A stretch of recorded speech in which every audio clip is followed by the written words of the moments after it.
Back to the phones we go. Jennifer joins us in Grand Rapids, Michigan. Jennifer, you're on the Ken Coleman Show. Hi, Ken. Thank you for taking my call. You bet. How can I help? I've been working for a hospital the last 5 years. Okay. And last Thursday, because of COVID, they did some restructuring and they're letting people go.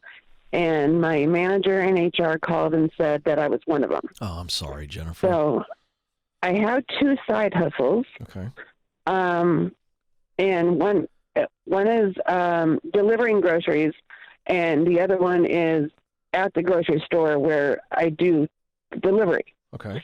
And I'm thinking I may be able to get more hours at the grocery store, but I also carry the insurance for my family. Yeah. Now, I don't know if I think that would be taking the easy way out. Okay. Is just ask for more hours, because apparently they have insurance, but you have to have so many hours. I just don't know if I should wait and see what else comes along within the hospital, because I was told I could still apply for those positions should they come available, but they may not come available, and then I miss out on something that's going on now. Okay. What's your gut? What's your gut telling you? Because you could do the grocery thing and take care of insurance, keep the income coming in while continuing to stay very active with your contacts within the hospital. And so you kind of let's give it 3, maybe 6 months and see. And then if you feel like, nah, either it's not going to develop or it doesn't develop, and you go, all right, it's time for me to move on. I'm no longer going to be looking at the hospital. Or you may be in a position right now where you get this chance. This is not what you wanted. And I certainly don't like that you were kicked out of the nest, but this is a great opportunity for you to reset. And so maybe the grocery thing becomes a solid temporary option as you begin to really get clear, which is stage 1 of meaningful work and living the dream, is getting clear. What is it that I, Jennifer, really want to do? And so maybe this is your opportunity to reset. There's also the other option. It sounds like there's another earner in the family. And I also think you need to look at all options right now as to, could the other person, help get insurance or change jobs? So I think you have a lot of options before you in the short term. And I would treat the short term as just that, short term. You do what you have to do so you can do what you want to do. Getting stable so you can move forward. I'm just curious, have you had thoughts about what you'd really like to do? Do you want to stay in healthcare in the hospital type environment?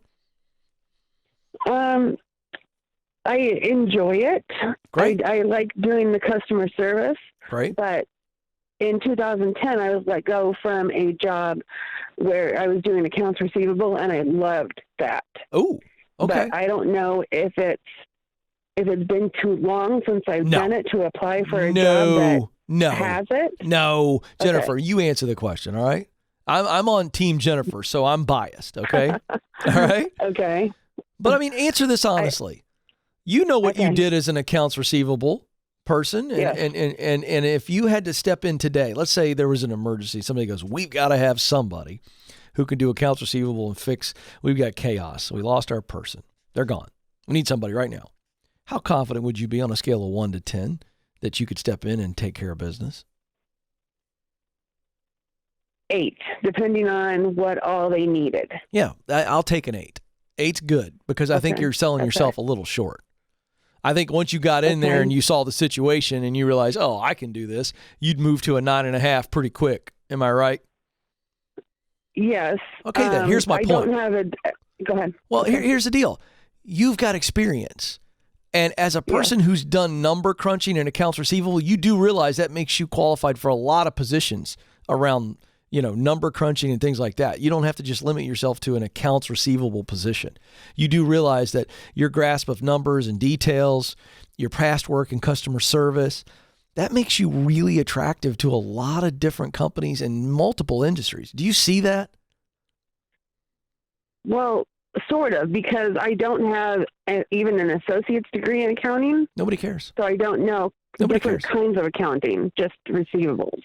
Okay, but that's fine. I'm kind of limited. Yes, but you're limited as it relates to an accounting position. But what makes you good at being an account receivables person? What about you? What about your talent, your hard skills and soft skills make you good in that role?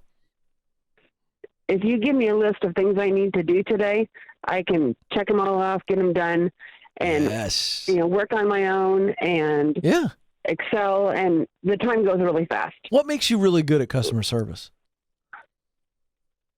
Being personable and trying to identify with the person on the phone, trying to help them. Did you hear what you just told me and the audience about yourself? Answers to those two questions. Did you hear what you said? Yes. All right. How about you I got a homework assignment for you. You ready? Okay. When we get off this phone call, I want you to do it right now while it's fresh. I want you to write down what makes you good at customer service and what makes you good at being an accounts receivable person. I want you to take any other jobs you've had in your past where you know you did a great job, and I want you to write down, this is why I was good at it. And I want you to stop writing, look at it, and I want you to go, if I were to put all these things together, how many different types of jobs that are available in Grand Rapids, Michigan right now, would I be able to walk in and be an asset right away because of these skills and these experiences? That's all you've got to be looking for. I think it's wide open for you. You could be an office manager. You could be a customer service rep. Your grasp of numbers and details and checking lists off and all that kind of stuff, you are so much more than just an accounts receivable person.